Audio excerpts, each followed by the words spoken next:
As you begin C8, make sure with that C7 homework that you've checked those answers in the back for the equations and looked through your notes again, reread those, looked at the graphs. You should have been able to spread out these different graphs throughout the assignment, so you should have all those different graphs on this page.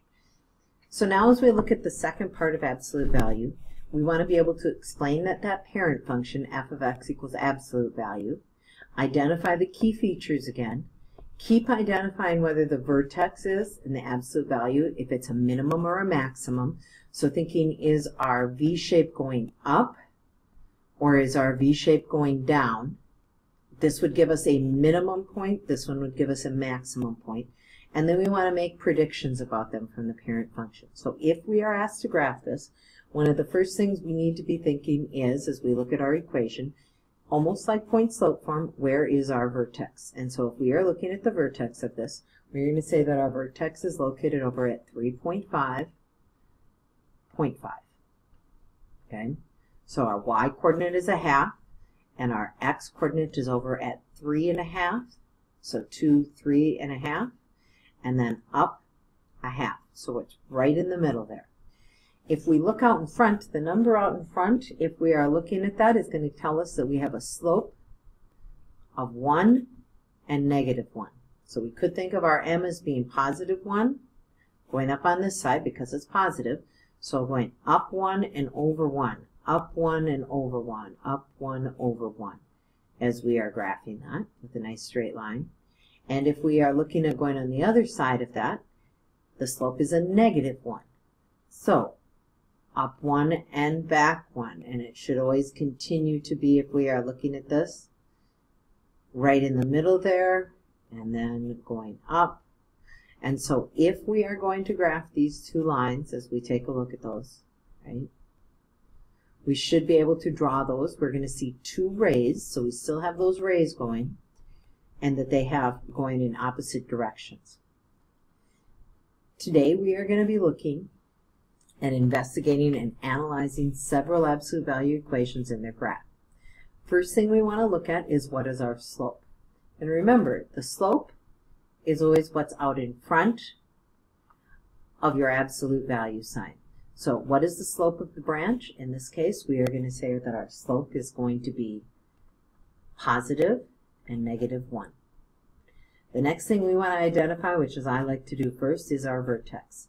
So thinking of point slope form, our vertex is going to be at, remember it's x minus, so this will be a -1 and -2. So we're looking at the point -1, -2. If we are looking at the intercepts, where are the x-intercepts? Now for this one, what I might suggest is that you actually graph it first. So we know the slope is 1, and at this point, because this is positive, it's going to be going up 1 and over 1. So our slope of +1. So we should be able to see our, if we are looking at this, we can easily see our x-intercepts now once we've graphed it.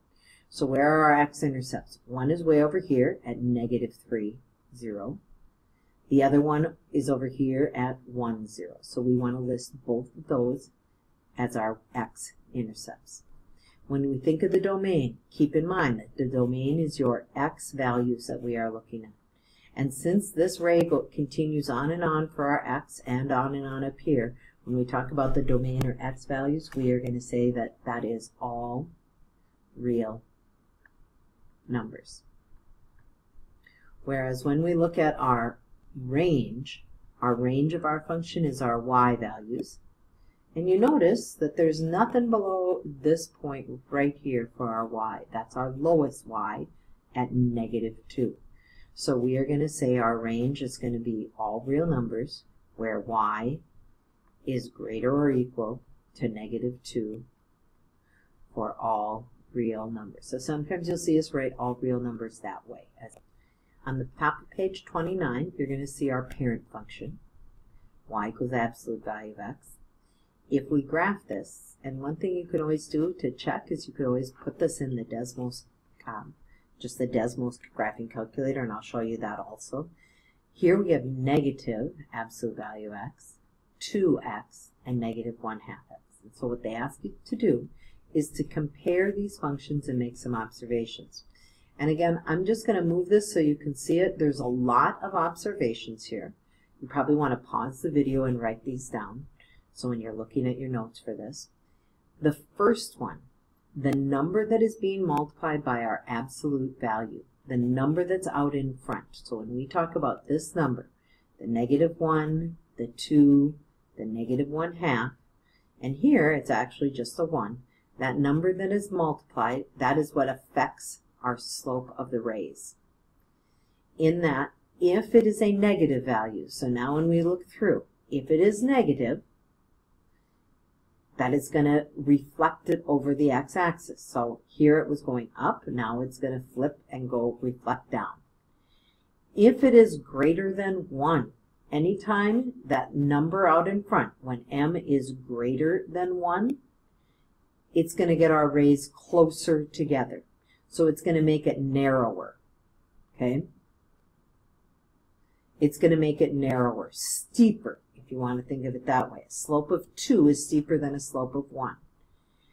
If the number out in front is between 0 and 1, so if that number, if our slope is between 0 and 1, meaning it's a fraction, it's going to make our graph further spread out, farther apart, or we could think of it as being a flatter graph, okay? So when you look at this one and you can see the negative 1/2 here, that makes it flatter than just the x, negative x.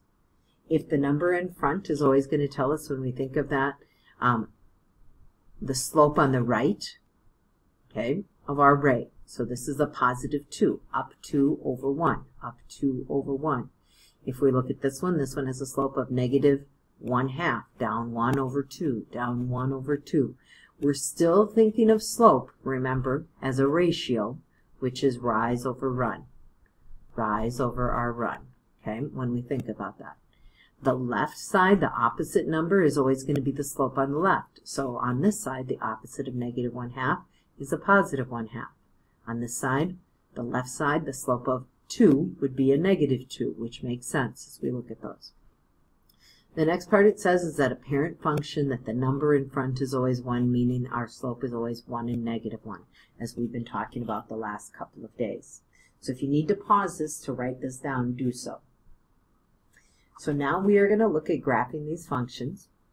And the key thing you want to be thinking about is where is your vertex, what's your right slope and your left slope. And the other thing that I want you to think about is what is your domain and your range for each of these. So we're always going to be talking domain and range for each one. So what is your domain? What is your range? Because you will be asked in your homework and on our tests to look at this also. So the first thing as we start off, we see that this is a negative 2. All that is telling us is that our V shape is going down.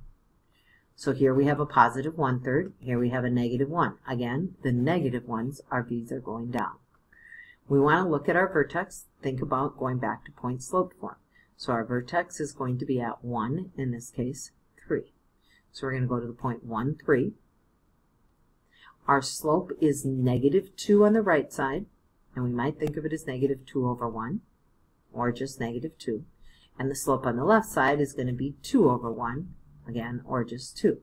So if we're going on the right side, we're going to go down 2 over 1.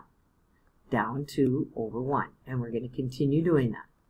On the left side, we're going to go down 2, but this time we're going to go back 1.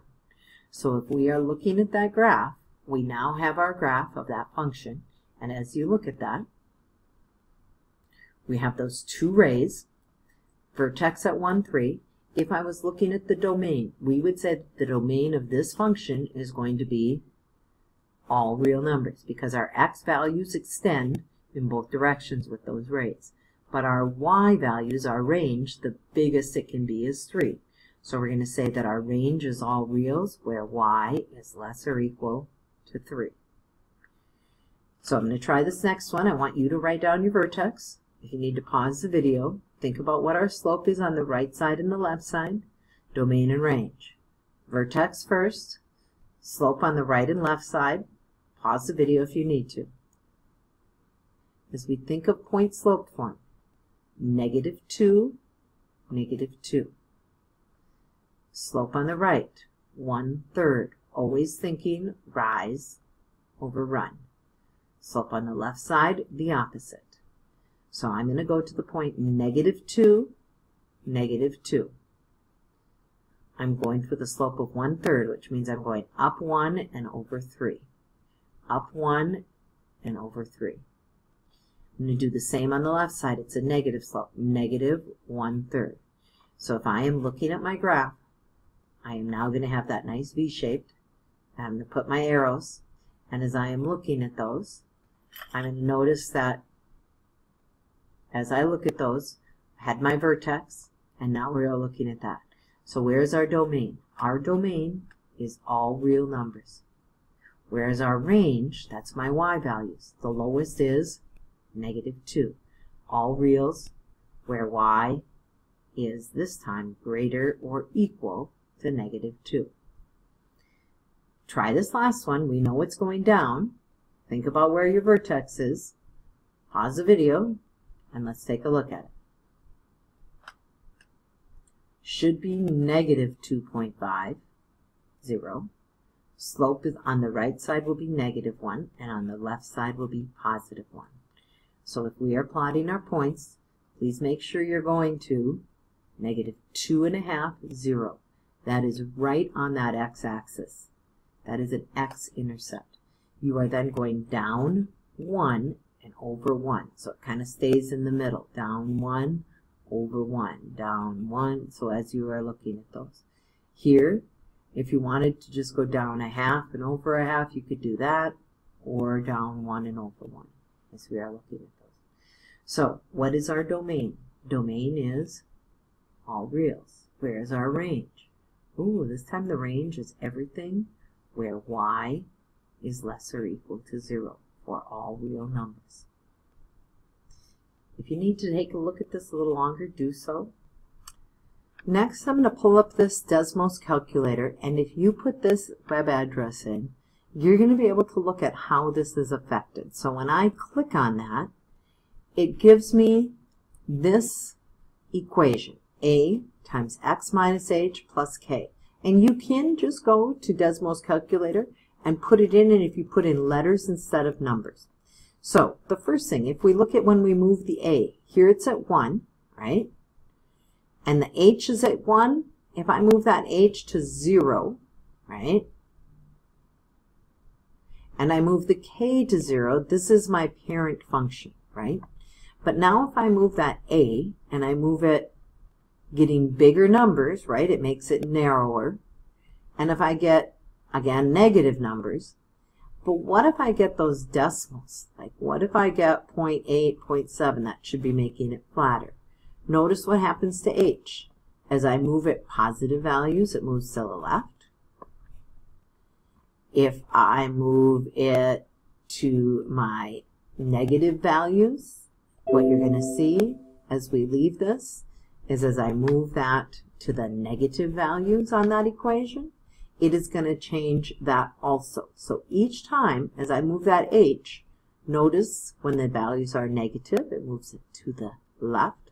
When they're positive, to the right. K is going to move it up and down, just like when we think about when you were looking at your point slope form of an equation. So here's what I want you to put down. This plus minus a changes our direction. So the plus minus changes the direction. Positive up, negative down. The a, that is our slope. So anytime you're thinking of that slope, that is your rise over your run. It changes the width. So the a changes the width. It makes it narrower or wider.